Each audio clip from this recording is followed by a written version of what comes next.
sa iyang inahan.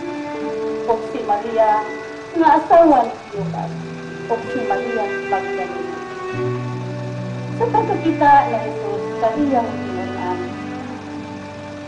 naging mahal nga nagbarosyo niingon siya sa iyang inahan.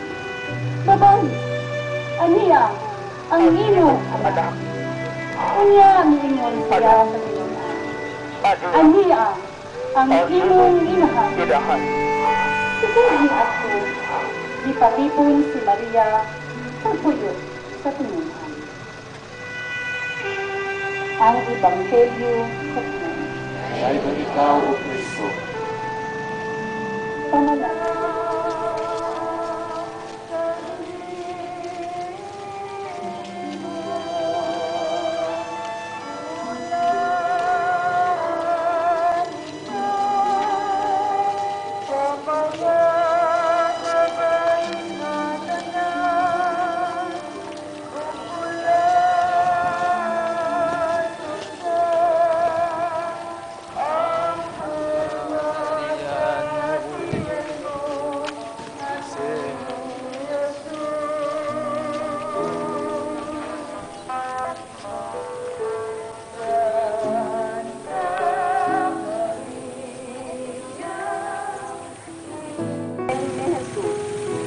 Nagasimba o nagaday kami kanimo, O Kristo.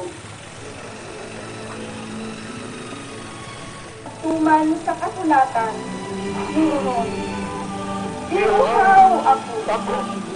Dito, may usa ka panaksan na puno sa suka, o gibutang sa usa ka sanga sa isipo, o gikita nila kini ngadto sa iyang baba, namatay. Ang Ebanghelyo sa Ginoo. Nung duman, ang takna, kanusa ang gugma mihatag sa kanay, o mihatag o kahulugan, bisan sa kamatayon. Sibuntog na ang kamatayon o ang impyerno, ang sala sa kalibutan diwagtang na.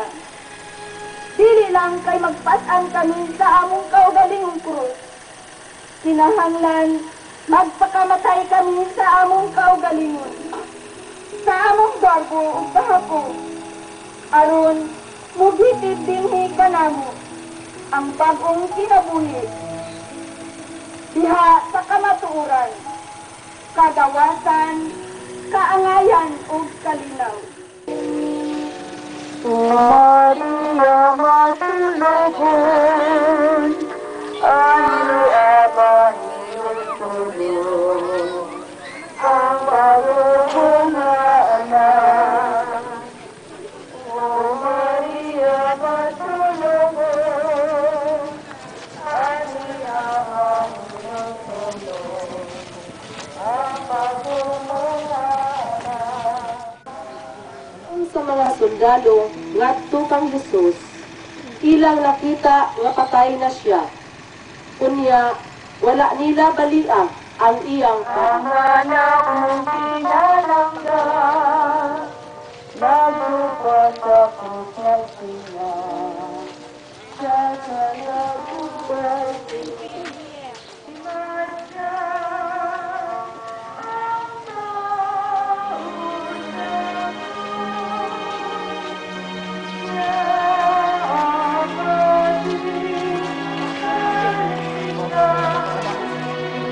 sa Ebanghelyo, sumala sa Juan.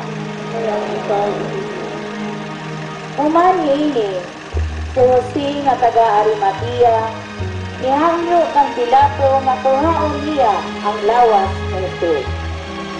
Si Jose usa ka sumusunod ni Jesus.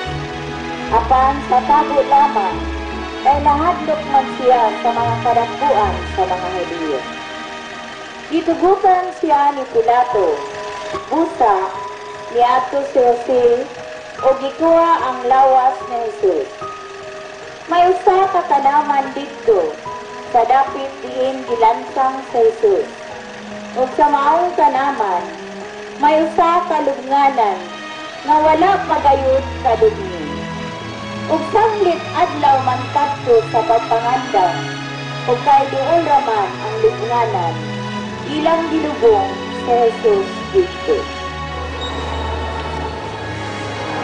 Wait.